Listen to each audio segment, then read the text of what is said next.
Welcome into Dragon Ball Super Dope. My name is Kyle. Thank you for checking this out. Here today for our monthly manga review.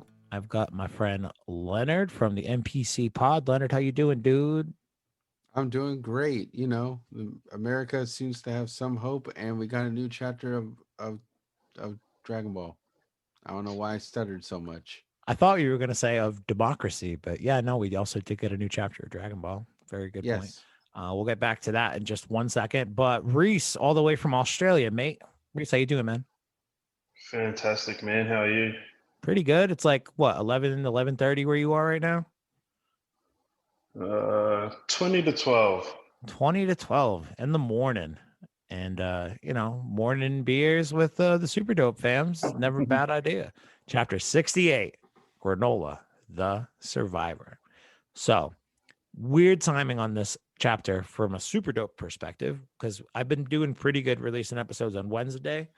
But last Wednesday was the 20th. So the new chapter dropped basically as my new podcast went up for the week. So what I did was I did a YouTube video this week. So go check it out. Links are in the show notes, youtube.com/Dragon Ball Super Dope. Go subscribe, help a brother out. But I did I think it's like a 15-minute video kind of breaking down all of the plot of the manga, but also kind of asking the questions like I typically do in these conversations with you guys. So a lot of what we're going to do today, if you watch the YouTube video, you may have already heard some of my thoughts about it, but we're going to be asking Leonard and Reese their thoughts. So let me break down this manga, and we'll start at the beginning. I guess that makes sense. Okay. Chapter opens up, and we see Granola and his ship.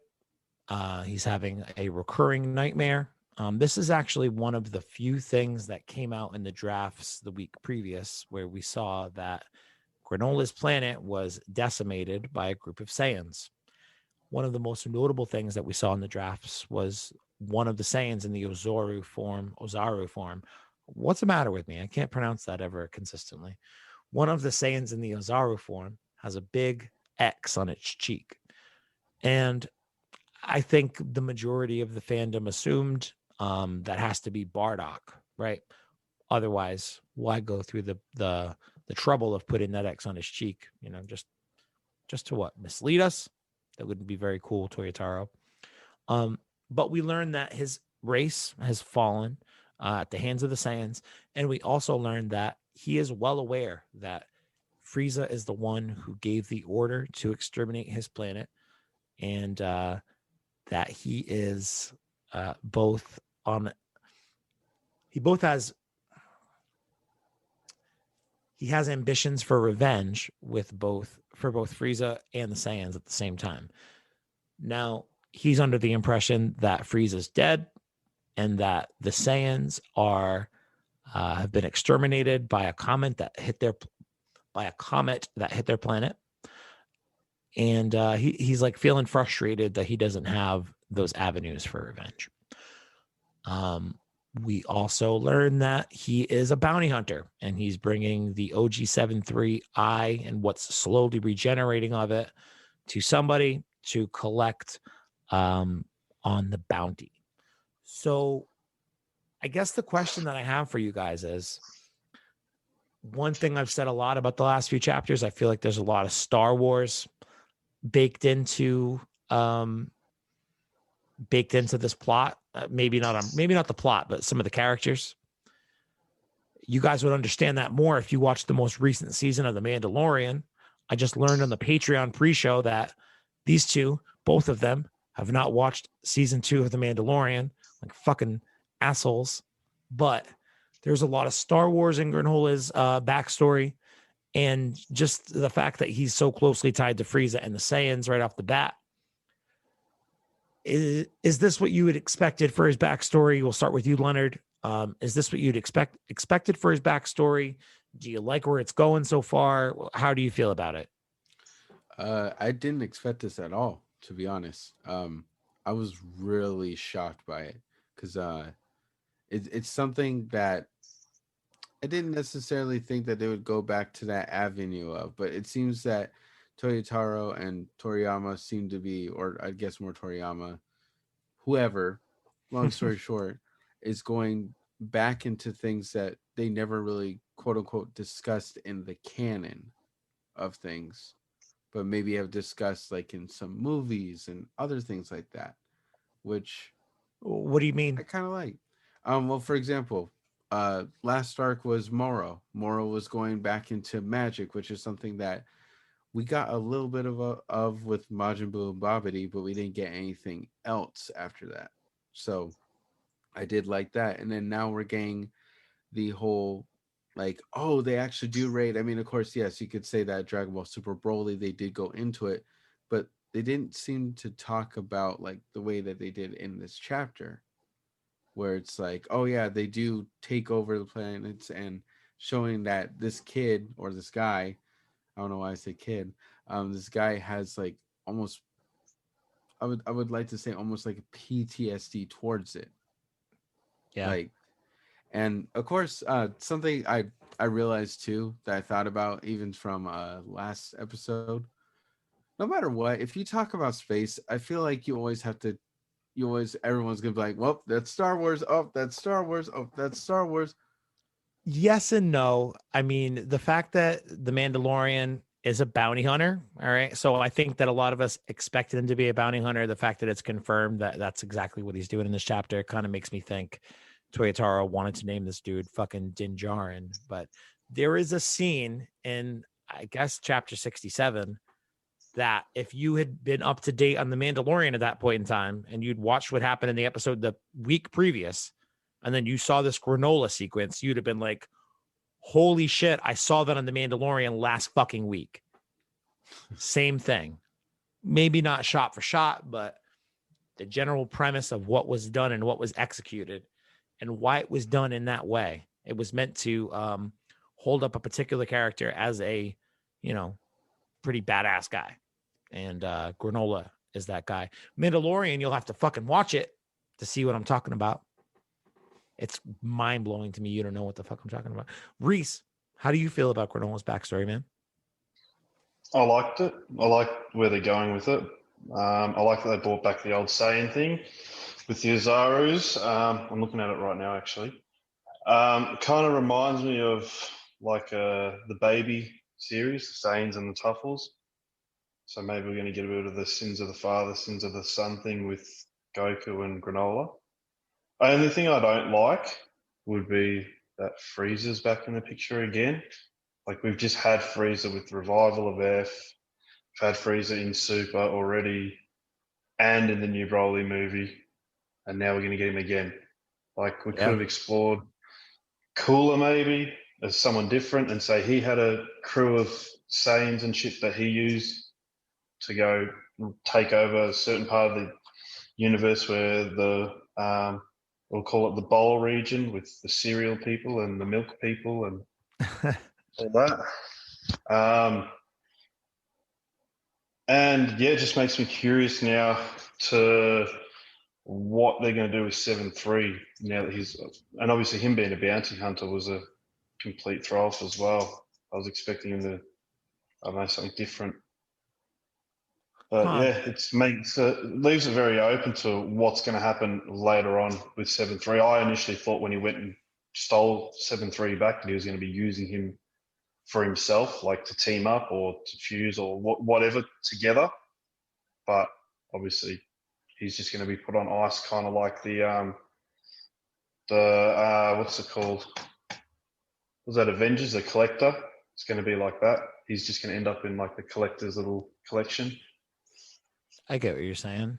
So, a couple of things that you brought up that are pretty interesting. The first and the most obvious comparison that's been made to this so far, with 7-3 being involved, and you know this race that has been erased by Saiyans, is the comparison to the Tuffles or the Sifurians from Dragon Ball GT, and how they in turn, Dr. Mew, is that his name? Dr. Mew, I believe, is the guy who develops Baby. I could be wrong. Shit. I'm going to go with Dr. Mew. What's Doc? He's got Wasn't blue Dr. skin New the and one red that- hair. He's got Yeah. stupid glasses. They make Super Yeah, that's 17 right. better Yeah. now. The Dr. Giro ripoff. Yeah, but him and Dr. Gero team up to make Super 17. But Dr. Mew uses Baby as like this technological advantage to try to get his revenge on the Saiyans. 7-3 seemed until we realized that Granola is just passing him off at, as part of, collection on a bounty. I think a lot of people thought what you thought, Reese. Him and his race are gonna try to use the power of 7-3 to get revenge on the Saiyans or whatever. Similar kind of setup. One of the things that I think has been sort of, I don't know, kind of cloudy, I guess I'll say, is now that we've got so many different parties within this conflict. Like you've got Granola, you've got Goku and Vegeta, you've got Frieza, you've got this other guy, Alec. Like there are 4 different, and then you've got 7-3, who apparently isn't looked at as his own party, but like a commodity to be had amongst any of these parties. So which side of the equation does Granola end up on? It doesn't seem like he's going to work with Frieza because he, right outwardly hates him. He hates Saiyans, but should he meet Goku and Vegeta, how long does it take for him to learn that they're Saiyans? I would guess probably not long, given that, they have a lot of Super Saiyan forms. Or does he continue to work with this other character who just got introduced? We'll talk about a little bit more. This character, Alec.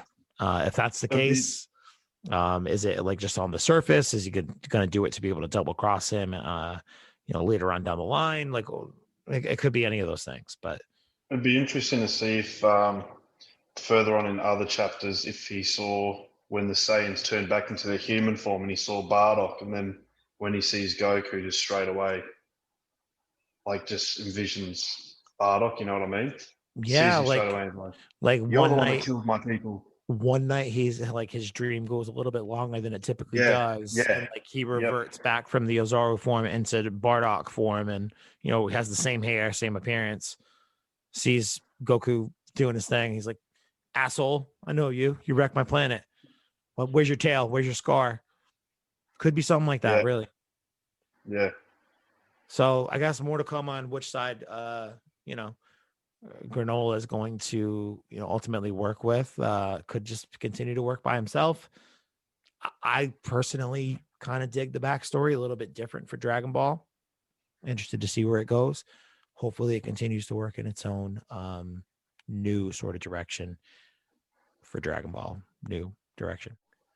So moving on, we get a flash over to Beerus's planet, regular gang over there, Goku, Vegeta, Beerus, and Whis.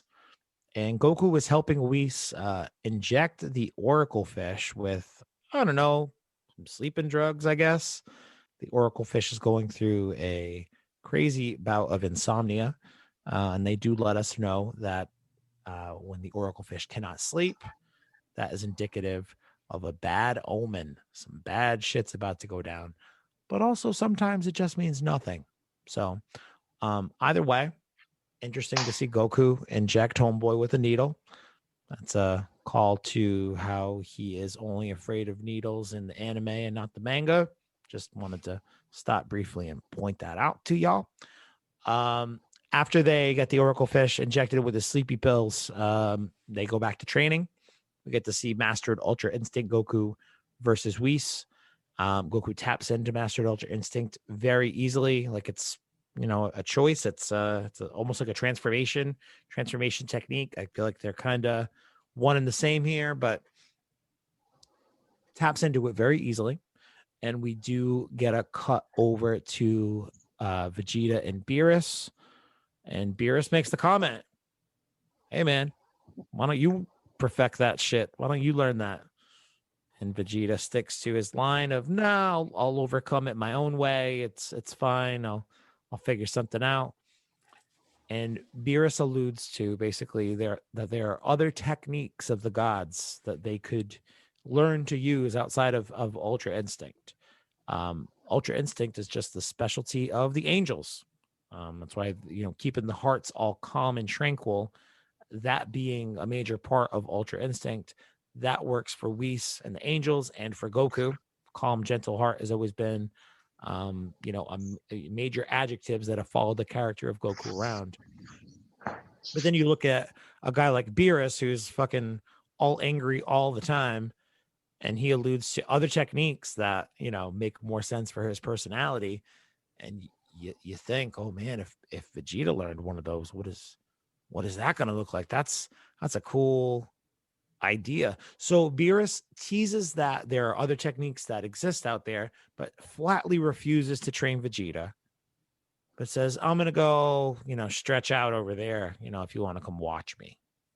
So it's not exactly like a trainee relationship, but it's more like I don't know, observatory. I don't know the right word that I'm looking for, but what do you guys think is going to come of? I mean, Whis and Goku have been like an established mentor-mentee relationship for a while now in Dragon Ball Super. If Vegeta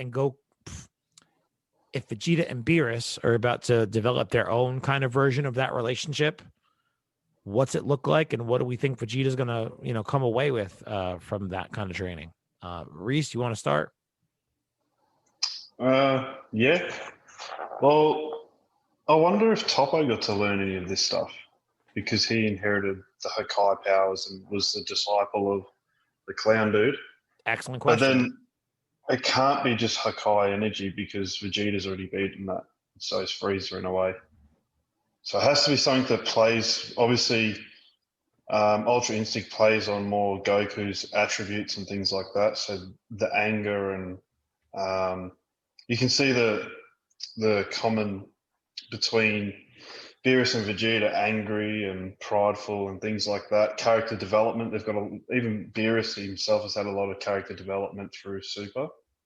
He's not just an angry, sleepy cat. He's more now. He's the babysitter of Vegeta's kids. He does always seem like 5 seconds away from like deciding to fucking blow up a planet, though. Like, Yeah, as much as we feel like he's softened in the last, couple of yeah. hundred episodes or whatever the heck it is for Super, he still seems kind of pissy a lot of the time. Probably because he hasn't slept. He hasn't had that ramen. But I don't know. It has to, whatever he's going to teach Vegeta has to do with the way that he is and the way, he portrays himself and everything is that angry sort of dude.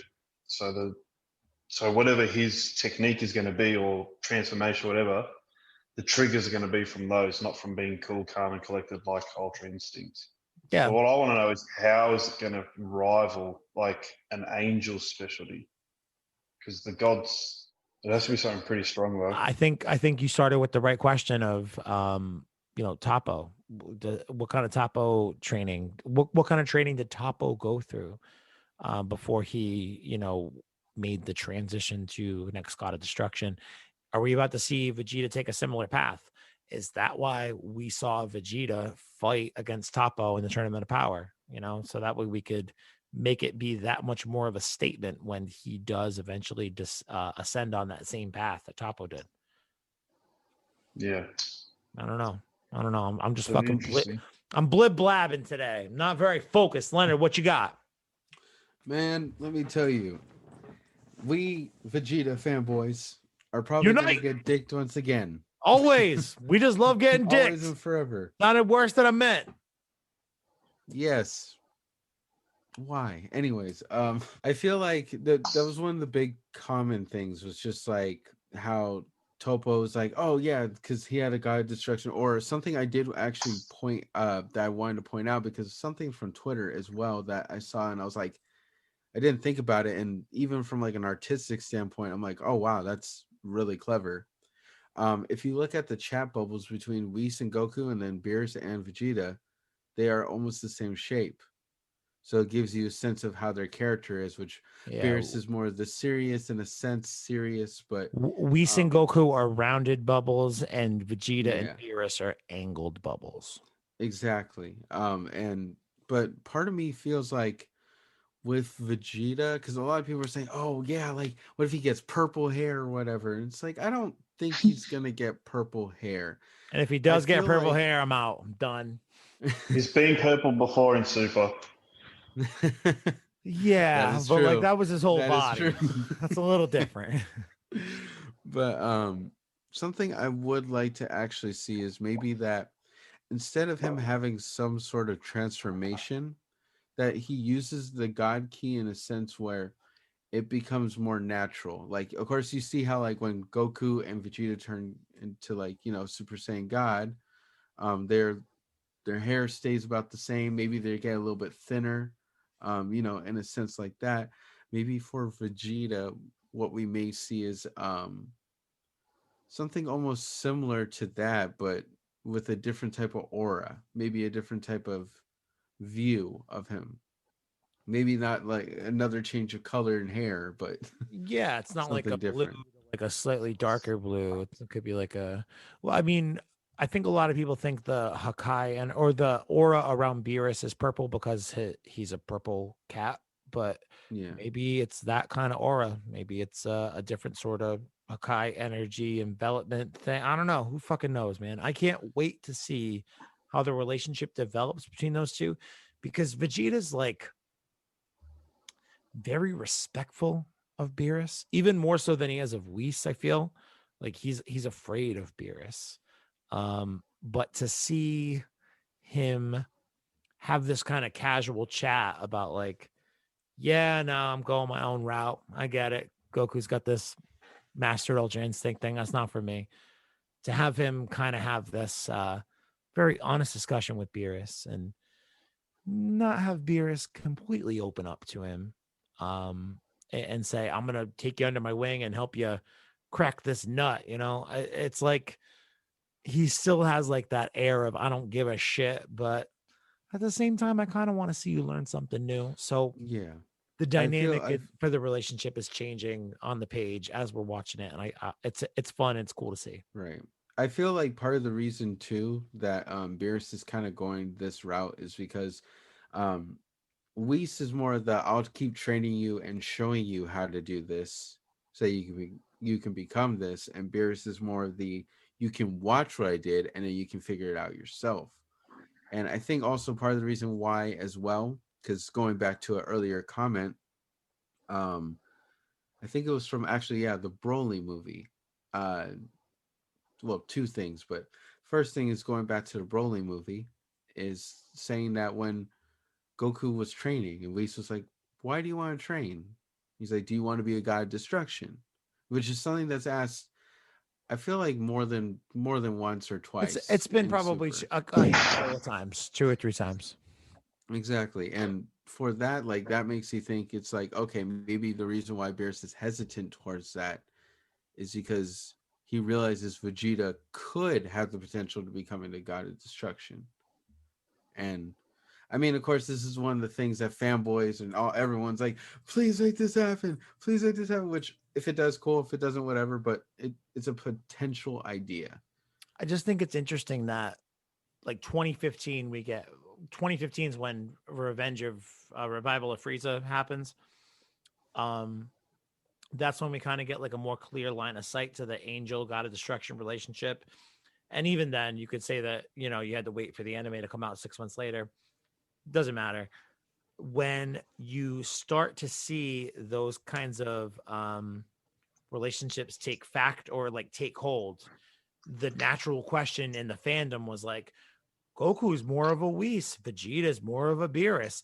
Imagine if Goku's an angel and he's Vegeta's God of Destruction's angel. Like, and it just seemed like such a stupid, outlandish question to ask. But this chapter kind of lines up to Yeah. maybe put us on those paths respectively. And 5 years later, 6 years later, I feel at least a little bit stupid for having dismissed it out of hand because it seems like they might be working toward that. I mean, you never know because again, it's like with any idea. It's like saying Vegeta will go Super Saiyan 3. That was like a big thing that everyone wanted. I feel like at some point where it's like, yeah, we want to see Vegeta go Super Saiyan 3, but he never does. Um, But the other idea that I also kind of thought about too was that maybe he doesn't want Vegeta to know too much or learn too much because maybe he could use it against Beerus. And again, one of the biggest things that I feel like a lot of people commonly forget about is who ordered Frieza to destroy the Saiyans, Beerus. and who's a proud Prince of the Saiyans? Vegeta. Vegeta. So maybe, I mean, for me, it's like it's all those things I just said kind of tumbling around in one idea, but That does it's an bring in a interesting whole one. other wrinkle to that relationship I never really considered before, is that Beerus is ultimately the guy who's like, hey, I'm taking a nap. Make sure you take care of those Saiyan motherfuckers while I'm sleeping. Please and thank you. Okay, thanks. It's got to come out in one of the chapters. Has to. The Beerus order the destruction. I guess we will see. I don't know what the long pause is on that. Maybe it's another one of those drop plot threads that that Akira Toriyama is so notorious for. Akira Notoriyama. That's what I almost just It said. would be good to see like a bit more of a backstory on Beerus as well. Like even if it was a mini series or a mini episode or movie or whatever, to find out like more about their backstory, how they became so powerful, how they became gods of destruction, etc.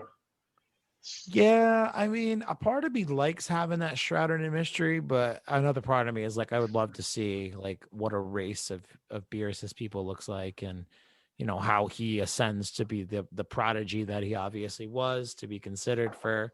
Because I mean, we've seen Dispo and Beerus have to be of the same race, right? Right? Right. Maybe. I don't know. I'm fucking speculating now. We'll see what happens with all of that, I guess. Whis, What Goku, Vegeta, and Beerus. Infinite possibilities, except not that many really, because it's just two different combinations of 4 people. Anyway. That was like the greatest segue I've done probably ever on a microphone. If you couldn't feel the awkward shift with which I just shifted everything, you might be deaf. So we've learned that Granola is a bounty hunter, and he's bringing OG73I back to some dude named Alec, which is spelled ELEC. I'm assuming it's short for electric. He's got a couple of other people in his gang. Among them, I know that there is a Maki. I know that there is Granola. Excuse me, not Granola. It's Gas. Excuse me, Gas, Alec, Maki, and then like some big tubby dude whose name I don't think I caught. So Alec is the guy who is, put out the bounty to go retrieve the parts or the remainder of OG73. And when Granola brings him in, before he even gets through the doors, he runs into his old bounty hunter friend, Shushiro.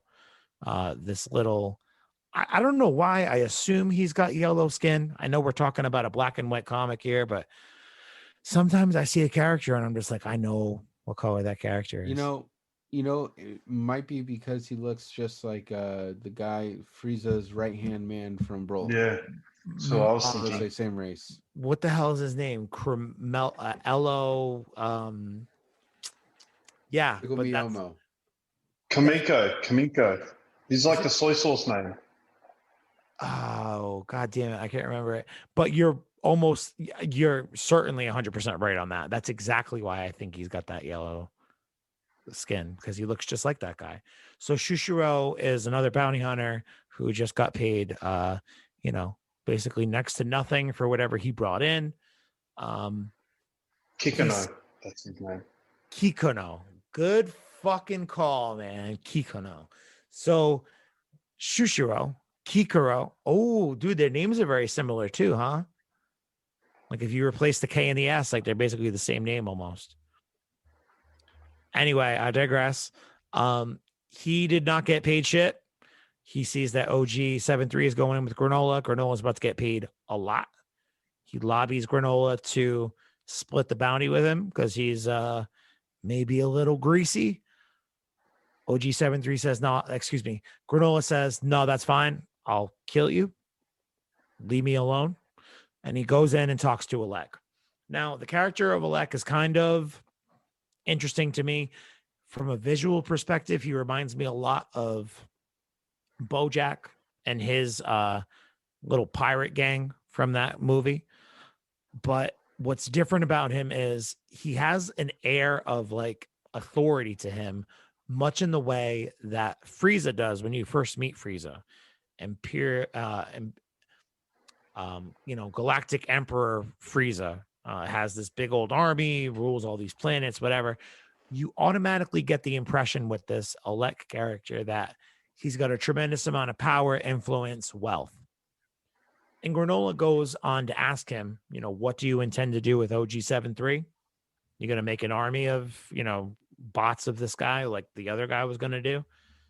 And he tells him no. Essentially, he's after the intel within 7-3. All of the knowledge within 7-3 is what's going to be the most valuable thing in his conquest here to gain more power in the galaxy or whatever. Alec is the character that lets Granola know that Frieza has come back to life somehow, and he's now exponentially more powerful than he ever was before. And that he also doesn't have any other jobs for him right now, because with Frieza back in the picture, it kind of makes things a little unstable, a little uncertain. Basically, hang by your phone. We'll let you know when we got another job. Because Granola has this hatred that we saw in the first part of the chapter for Frieza, he expectedly flies off the handle, automatically demands to know like where he is. I'm going after him myself, let me at him, basically. Alec says, calm down there, young cowboy man. Cowboy man? What the fuck did that? What the fuck was that? Calm down, young son. Young son. Calm down, young man. That works a little bit better. Calm down, young man. Calm down, Mandalorian. Calm down, Din Djarin. You'll get your revenge in good time. And he sends him away, gives him his money, sends him away. He leaves, and Alec kind of monologues to his buddies like, oh man, that Granola, what a hothead. He's gotten a lot more powerful. Hopefully he goes off and tries to seek Frieza, and Frieza takes care of him for us. So what do you guys think in terms of the character of Alec is really what is what this is meant to be about. The one thing I like about the character is he's in very stark contrast to Frieza. Frieza's like, I got 1 million motherfuckers in my army and they'll come and bust up your town. This guy's like, I got a lot of money. I know everything about you. I don't need 1 million motherfuckers to go bust up your town. So like the clashing of the two ideals of how to, garner and maintain power in the galaxy is on full display. I think that's a very interesting, kind of thing that maybe, I don't know if we're going to explore. The main question here, though, is do you think this character is meant to stay around for the long term? Leonard, we'll start with you. Or do you think like he's just going to be this one appearance, like he gives Granola the, Frieza's alive, go forth in the galaxy, and we never see him again? Or does he factor it later on? Like, how do you think he factors in here in the grand scheme? I feel like he'll be here for a little bit. And what I mean by like a little bit, I mean like he'll be here for most of the arc. I feel like he'll have something where it's a hidden sort of background where maybe something that has to do with Granola and then eventually meeting Frieza or the Saiyans happens. And then like he kind of stirs the pot maybe in a sense where he changes it so that Frieza gets some different info or Granola gets some different info, and it starts stirring the idea of, he wants the full power that Frieza has. Because it definitely, looking at how they operate, Frieza had more of a very sporadic, like spontaneous, he'll get angry in a second, compared to Alec. I think that's his name, right? Alec? I think that's how we're supposed to pronounce it. Elec, Right. maybe. I mean, it's very obviously short for electric. So Yeah. I'm going with Alec. With him, I feel like he's just the polar opposite in a sense where he's very calm and collected. He's not going to be as like Frieza is. He's going to be very calm. He thinks about what he's going to do. He takes his steps, and he's going to eventually make it so that maybe Granola is sort of used to what he needs him to do and manipulate it into that sense. I mean, essentially, he's just trying to manipulate Granola to go seek out Frieza, so Frieza will kill Granola. Like, I don't know if I feel like Frieza's a pretty cold, excuse the pun, and calculating motherfucker. I feel like Alec is pretty quick to send Granola into the next part of his plan. Even though we don't know what his grand plan is ultimately. Granola leaves and Alec reveals that he ultimately wants the information from 7-3 on the location of Zuno, which, do you guys remember Zuno? He's shown up like 2 times. Big sumo wrestler looking the motherfucker, or geisha sumo combination. I don't really know. Who knows basically everything about everything in Universe 7. Bulma and Jocko go to see him once to learn about the Super Dragon Balls, and Zamasu goes to ask him how the Super Dragon Balls work. So I don't know. I feel like maybe Alec will stick around for the long term. I like the idea of having like a third or fourth party involved in the story to kind of be able to play off all the sides against each other.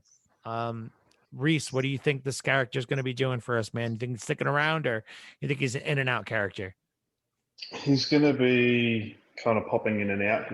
He's going to come like more into the story towards the end, I think. I think he's going to find out what he needs to find out about 7-3 and devise his little plan in the shadows. You won't hear from him for a bit. You'll get something to do with Granola, the Saiyans, and Frieza, where they'll probably have Frieza and him fight. Granola and Frieza fight, then I don't know, he'll end up going to work out with Goku and Vegeta, somehow befriending each other. I could think see Granola ended up linking up with those guys in exactly that kind of fashion. And we'll talk about Granola's training in the next little block there. But what the fuck do you think Alec needs to ask Zuno? Like, what does he need to know? Is it where the Super Dragon Balls are? Because that's kind of played out by now. No. It's got to do with 7-3. It's all got to do with 7-3. The absorbing powers, maybe a way where he can put himself in 7-3, or take learn how to take the crystals out of 7-3 and have it for himself, so he can absorb the powers and then he can be the powerful guy in the universe. Because Frieza's a pain in his ass. Because Frieza's a pain in his ass, and he's bad for business, as he says in here. And Granola's just a little prick who's kind of a pain in his ass, just like definitely a hothead too. So I think he's trying to find a way to harness the power within 7-3 and take someone like Frieza's power away from them. So he's the ultimate guy. He has no one to worry about in any way, and he can stay rich. Yeah, if he doesn't need 7-3 for the intel, how can he make that happen? He becomes one with 7-3. I didn't think about that, dude. I think that's a very good call. That could be it. Because this guy, I wouldn't say he's strong. I'd just say he's a master manipulator. Yeah, and I said something like that in the YouTube video too. Like, he doesn't strike me as the particular, big bad in that group. He even makes it a point to say, should Granola ever get stronger than Gas, I believe is comparison, Gas versus Granola. That's a funny dichotomy. Because he just wants to find out what's inside 7-3. That's all he wants to know. That could make sense. What's inside there, and go see that Zuno guy and go from there. So he's interested in learning what it is 7-3 can do, so he can harness that, I think. I like it. Leonard, do you have any guesses on what Alex ask for Zuno could be? I fucking love Reese's theory right there. That's a good question. Well, I feel like maybe it has something to do. Well, actually, one I just thought of. What's something that kind of controls everyone or keeps them in a sense of order, besides the Galactic Patrol? Religion. Power. but yes, power. And what is supposedly the most powerful being in the universe? Xeno. Goku? Xeno, yes, in the universes. But technically, Beerus is the most powerful in the universe, and not a lot of people know that. Maybe getting rid of the god of destruction might be easier, and in a sense, if you get rid of him, maybe you have more control and power over anything else. I mean, they do make it a point to say at the last chapter too, if you want to talk about that idea, sake of continuity, to try to atone for the sins. Kaioshin tries to go give up his life, and Beerus is like, "What the fuck, man? If you die, I die." Somebody Yeah. just kills Kaioshin one of these days, which seems to be very doable in the Dragon Ball world. Beerus is gone. Yeah. Seems Well, like a really big Achilles heel for him. yeah, I think he's done a pretty Yeah. good job protecting that Achilles heel at this point too. He should just go drop him off at Xeno's and just be like, don't ever fucking leave here. All you got to do for the rest of your life is play with fucking Xeno-sama. Right? You're just gonna hang out here until you cease to exist. Well, I guess we'll see what happens with Alec. I feel like it's I don't know. I feel like it's an interesting character on the surface, and I think I'm getting a lot of my interest from the character based off of how he kind of directly contrasts with Frieza. That's really it. If Frieza wasn't already there, it would probably seem a lot less interesting to me. But maybe that's one thing that kind of made them bring Frieza into this arc. Because I'm with you, Reese. What you said earlier, when I saw that Frieza was going to be involved in this whole story, I was like, what the fuck, man? Again? Like, just make him a regular fucking cast member at this point. Put an orange gi on the motherfucker, make him part of the team. This is a little obnoxious. But if it's because he needs to serve the purpose of being a foil to a new villain meets old villain to make the new villain seem even more villainous, I'm down with that equation. So, last part of the chapter, Granola leaves Alec's palace. He is en route, I believe is the cool kid phrase. He's en route to planet Cerulean. Not Cerulean like that Pokemon city, but Cerulean. And he is then shot from behind by another spaceship. It's that little yellow dickhead Shishiro from outside of Alec's palace. And he's brought some of his buddies. Not very cool. Sorry, it's Planet Cereal. It's not surreal. Ceruleans is the people, right? Yeah, it's Planet Cereal. What did I say? Cerulean City. It's because I've been thinking about No, Cerulean it's just City. funny. No, it's just funny when I just read it. Just Planet Cereal. Planet Next cereal. to Planet Milk. Planet Next Cereal. to Planet Milk Next to Planet Milk. in the Bowl universe. When you said that earlier, I thought you were kidding, but yeah, that's in there, isn't it? No, it's Oh not. my god. God damn it. It should I be. would, honestly, I would believe it. Would have been at this perfect if point, it I was. would. So dun dun dun dun dun dun dun. We get Granola leaving. Alec. I can't even say the dude's name anymore. We get Olek. We get Granola leaving Alec's palace, and on the way out, he is followed by his old pal Shushiro. Granola is back on his way back to planet Cereal, not Cerulean, and it's in the Bowl Galaxy next to Planet Milk. But we get a standoff between Shushiro and Granola. He shoots at his spaceship, tells him, land on that asteroid over there and give me all your GD money. By the way, I brought all my cool spaceship friends. So, like, 4 ships land and they try to ambush Granola. Granola pulls a little sneaky on him and does this thing where he leaves his eyepiece on the back of his chair, lures them into the cockpit of his ship with the voice activation feature. He sneaks out. Once they go into his cockpit, he snipes them all with a stun gun from very far away, because the Cerulean people have like a right eye that is naturally genetically engineered to be able to shoot things from very far away. He shoots all of them with this stun gun stuff. and then says, "Next one's going for your balls, motherfucker. Get the fuck out my ship." It's not what he says. He said the next one's going to pierce your heart, and it won't be a stun gun. They all run away, including bitch ass Shushiro. And ultimately, Granola jumps back in his ship and starts to go back to Planet Cereal again.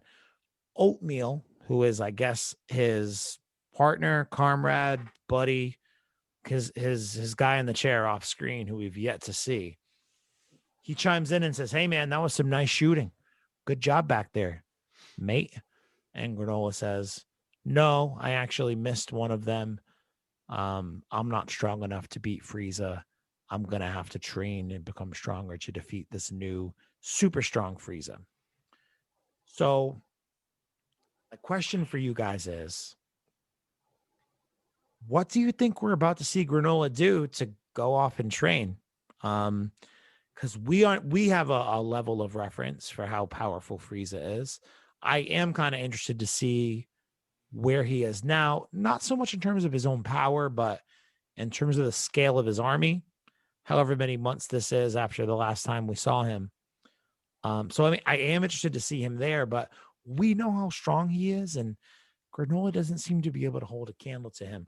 What do you think Granola is about to do to be able to train to get on that level? Who wants to start? Decide amongst yourselves. Reese. No, I'm going to go get a beer. You start this off, Leonard. All right. Well, Getting beers. I have no idea, to be honest. I would like to say that maybe he well, the one thing I would want to know is basically, how did Granola really train to begin with? Because they never really mentioned that. They never said like how he trained even after the whole Ozaru, Frieza, and his minions attacking his planet. They never said like where he grew up after that, what happened to him in general. And maybe he's going to go back to where he trained before. Maybe he's going to make an encounter with local galactic force, Mirus. Maybe he's going to just get a Zenkai boost out of nowhere by speaking to a random Namekian calling himself Big Green. Don't be rude. Super chocolate granola.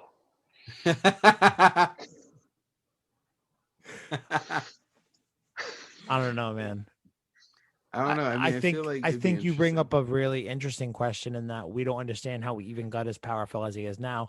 They talk a little bit about it in the fact that we know that his right. I mean, I think it's notable that he's a character that uses a gun a lot. Okay. Yeah. But they do make it a point to talk about his genetics and his eye in this chapter today. So we do know that there is a bit of like something that's swaying him to be towards, genetically speaking, or from like the perspective of his race, something is swaying him to be toward a warrior kind of, mold in life. But where did he learn all of his skills? You can't just pop out the womb and just naturally know how to do backflips and shit, unless you can. Is that how it works? Do you guys do backflips? I can't do. Maybe he had a master. Maybe he had a master called Captain Crunch. Ooh, good one. I do backflips every single day of my life. No, I don't. Anyway, I do think you brought up an interesting question, Leonard. Where did he originally train? Who is Granola's Master Roshi or his King Kai? Where is he going to become Tapion? What do you mean? Give him a big ass sword? Yeah, just give him something where it's like, here, have a sword. You're pretty much a knockoff Tapion. Bye. Don't talk shit about Tapion. Reese, I love Tapion. Me too, man. Looking at him right here. Man. He's pretty much he's literally Link in Dragon Ball. But don't talk shit about Tapion. Meh, meh, meh. This is the best Dragon Ball movie, my friends. Okay, we're done. Reese, what do you think, man? What is Granola about to do to be able to try to ascend to the level of Frieza?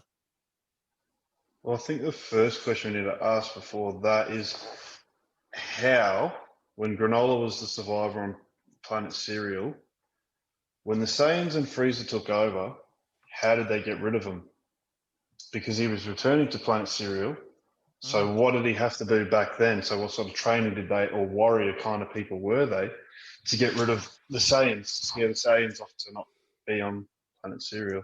You guys are doing the heavy lifting for me this week. Thank you so much. Another fucking brilliant question. I thought it was really notable when he leaves Alex Palace. He's like, I'm heading back to Planet Cereal. I'm like, wait a minute. You're talking to your friend Oatmeal on your headset, who I assume is also at the place you're about to go to, which is Planet Cereal. I thought you are the only survivor of Planet Cereal, and that's what we got the name of the arc from, Granola the Survivor. Are you the only survivor? Are you just a survivor? Are there other Cerealians out there? Great question. Yeah, well, if he was like, usually whenever they take a planet, it's up for sale. So what happened to either the Saiyans who took over that planet? Obviously, Bardock still lived, so he didn't die from the serial people, the serial killers, we'll call them, or the people that they sold the planet to. What happened to them? Were they a strong race he got rid of, or what? So there's all of that to find out just how strong he is. I think they've really skipped over that. I don't know. Oatmeal. I don't know if Oatmeal's an actual person or whether he was like maybe an Iron Man before Vision became Vision, whatever his name was. You know, Jarvis? who's that artificial? Yeah, is Oatmeal like his Jarvis, or is Oatmeal an actual person? So I wondered that too, actually, in my notes. I'm like, I think it's very interesting that Oatmeal is still yet to be seen on screen. Like the only time Yeah, we hear. there's not even been a flash to him or anything. Yeah, that's a good point, man. Yeah, and just what kind of, how do you train this guy? Like, okay, we know that he's a sniper pretty much. He can't be just trying to go at Frieza with a gun from a distance with his eye or whatever. And does he have transformations, things like that? So Then again, not though, enough. who was that little motherfucker who dropped Goku with a laser ring? Yeah, true. Taguma, is that his name? I could be wrong on that. Takuman, no. Nope, What was his name? Taguma's that skinny That's the dude. purple dude. The Ginyu took over, right? Yeah, that's Taguma. Sorbet, I want to say is his name. Sorbet, yeah. Sorbet dropped Goku with a fucking laser ring, so anything's Frieza's possible. not that dumb. Anything. That's a good point. Frieza's not as dumb as Goku is to relax himself to that point to let that happen, but just saying anything's possible in terms of, you know, the fact that we got I don't know if we're going to call him a villain or an antagonist at this point. I think jury's still out till we know, but just because he seems to be a dude that you know, rocks a gun with most of his stuff and he's naturally genetically inclined to be able to snipe, I don't think you can count him out. Maybe he can drop a motherfucker with the right shot. Yeah. I don't know. It's hard to say because all we really get is just the Oracle Fish saying that the strongest warrior in the universe will soon rise. That's all we get. Yeah, So at the end of the chapter, we got a flashback over to the now sleeping Oracle Fish having a dream. It just says balance shifting. You know, strongest warrior in Universe 7 will soon rise. And that could be anybody, really, except Goku, because Goku's always that guy. It could be Vegeta taking over, learning things from Beerus. Maybe he could be that guy. I think we're obviously meant to believe that it's Granola. Could be him. Could be Oob. Could be Oob. Exactly. That was going to be my third point. At the end of the last chapter, we got to hit about Oob. There could be a lot. Don't be that guy right now, Leonard. But yeah, no, I think there's a lot of different possibilities. It doesn't necessarily have to be just Granola. This would be the best possibility. If Granola is going off to train, we do a few-year time skip so he can go train for years knowing that Frieza's ridiculously strong, and we finally age Oob, Trunks, Goten, and then we get a bit more insight into the new power of Goku, Vegeta, etc., and we go from there. I And that's how we wish. started.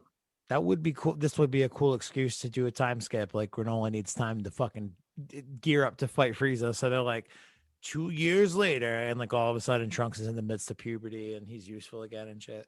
That'd be Or cool. maybe Yeah. they do a hyperbolic time chamber. Maybe they have some sort of hyperbolic time chamber. Even the time the kids the spent in the cereal box? hyperbolic time chamber, the kids came out looking exactly the fucking same. It was sad. Those kids don't age. It's annoying as hell. It's annoying. If it's on Planet Cereal, would we call it the cereal box? Oh, I man. love that. The cereal box. Dude, putting you two dad joke telling motherfuckers together, I think I might have to rethink the formula for these episodes. Well, come on, you can't be a demon about it.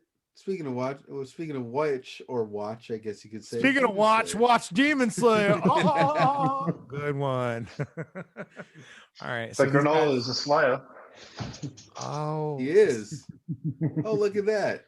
I hate you guys both. All right. So this is what we're gonna do, right? We're gonna wrap this manga episode. In case you couldn't tell, the boys are very much trying to get me to watch Demon Slayer. I'm gonna do it, but they're like, "Oh, Demon Slayer super dope. Demon Slayer super dope." To which I say, "Fine, bitch. If you guys want to outline it, I'll do Demon Slayer super dope. I'll even edit and distribute it." But in case you can't tell from this podcast episode, my brain's a little fucking fried on outlining podcasts right now. So pick up the weight, Leonard and Reese, and we'll make Demon Slayer super dope in a heartbeat. Does that sound like a plan, mans? Sounds good to me. All right. I'm down, especially since it's on Netflix. Oh yeah. Yeah. And it's got Michael Full Jackson. season.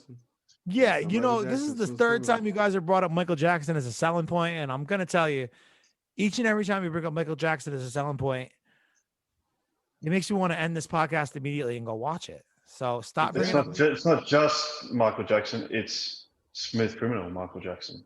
Exactly. That's like one of the top 5 Michael Jacksons. What's top 5 Michael Jacksons for you guys? You guys don't have a top 5 Michael Jacksons. I do have a top 5. I've just been making sure it was still the same thing. Okay, so number 5, we got Thriller Michael Jackson. Number 4, Beat It Michael Jackson. Number 3, Remember the Time Michael Jackson. Number 2, Smooth Criminal Michael Jackson. Ooh, Number two. 1, one of my fan favorites. It's one that kind of everyone forgot about. Captain EO. I don't know that one myself. No. If you don't know that, you are uncultured in the way of Michael Jackson, and now you have to look it up Okay. And watch Demon Slayer. and watch Demon Slayer. Do you have a top 5 Michael Jackson you want to share, Reese? Man in the Mirror Michael Jackson. Smooth Criminal Michael Jackson. Thriller Michael Jackson. The Free Willy Michael Jackson. The Earth Song Michael Jackson. And Billie Jean Michael Jackson. Hell yeah. Although I also do like Can't Stop Till You Get Enough Michael Jackson as well. I like that you brought Free Willy Michael Jackson into it. Oh, I don't have a top 5 Michael Jacksons. I don't give a fuck about Michael Jackson. So we're gonna wrap this episode. No, I'm just kidding. It's gotta be number 5. I'm going with Man in the Mirror. Number 4, Black or White. Number 3, I'll go with Beat It, probably.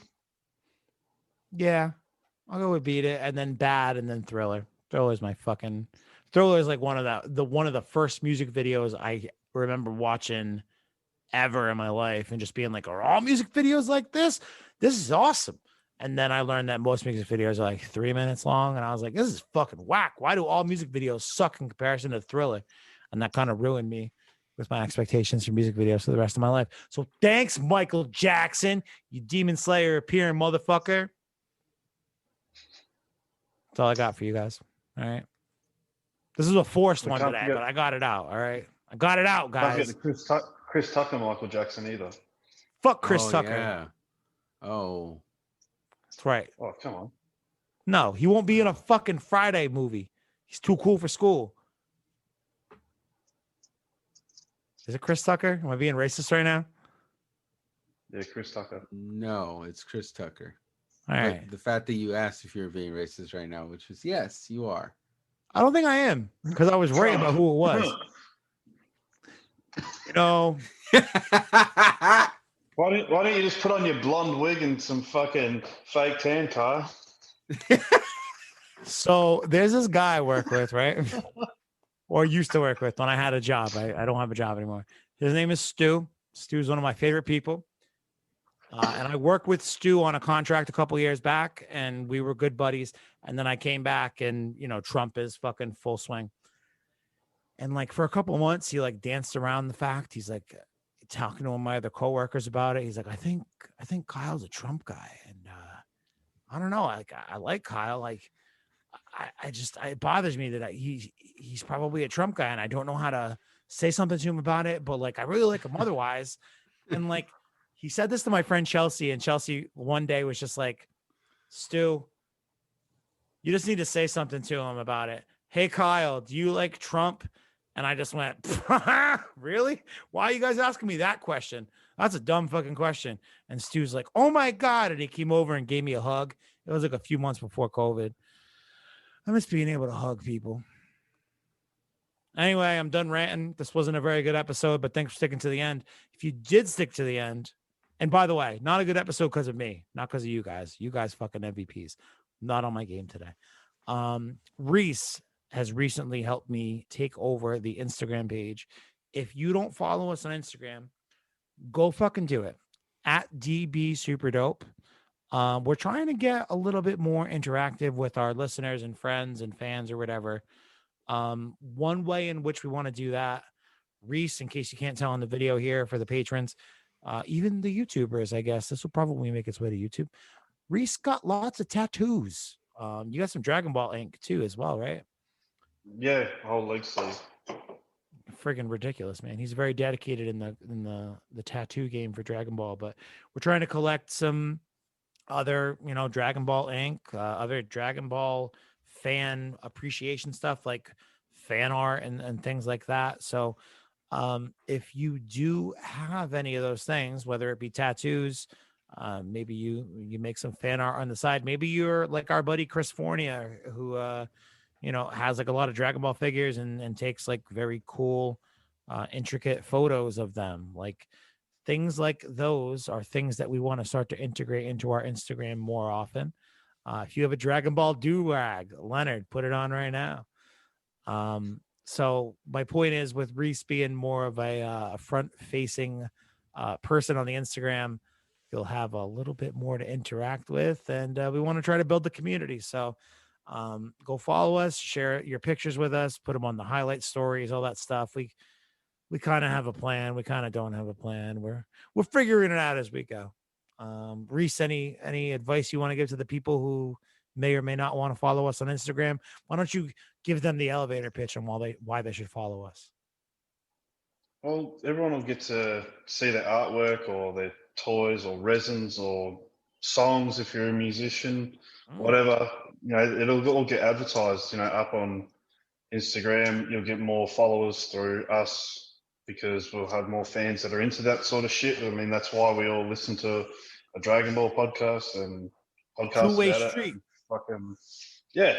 And yeah, all we ask is that you return the favor, show some love, and that's it. That's all we want.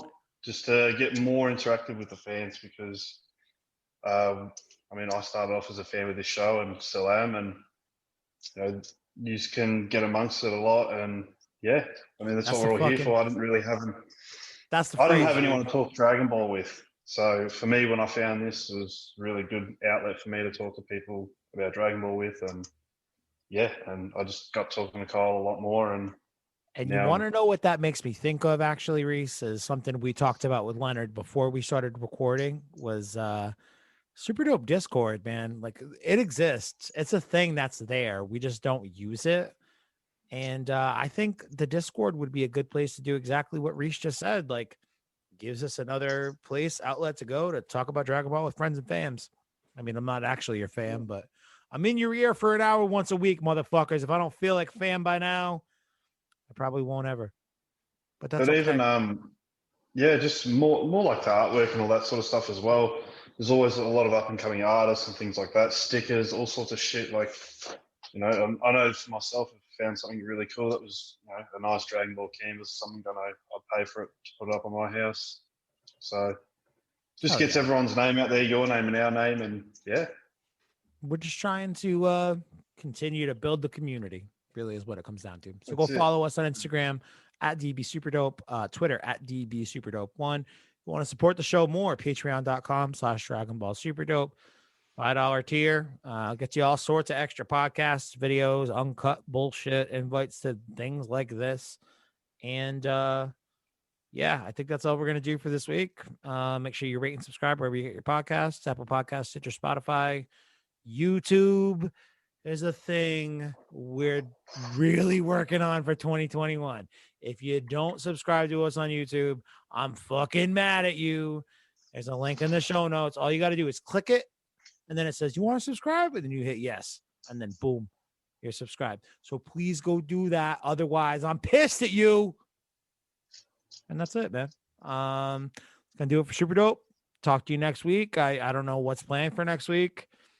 Probably nothing good. Maybe I got an Demon interview. Slayer? No, it's not Demon Slayer. You know why? It's JoJo's Bizarre Adventure. That's what it is. It's not that. We're It's not finally that getting either. Kyle to do it. It's not that either. Because you know why? Cobra Kai season 3.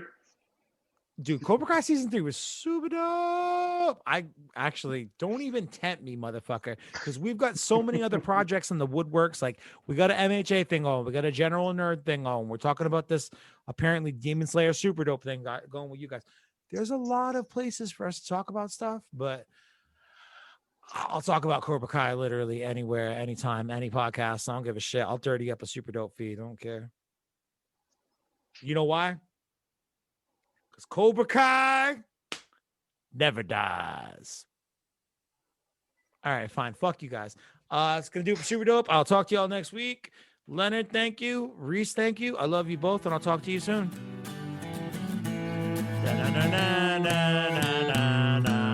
Cobra Kai is coming up next week.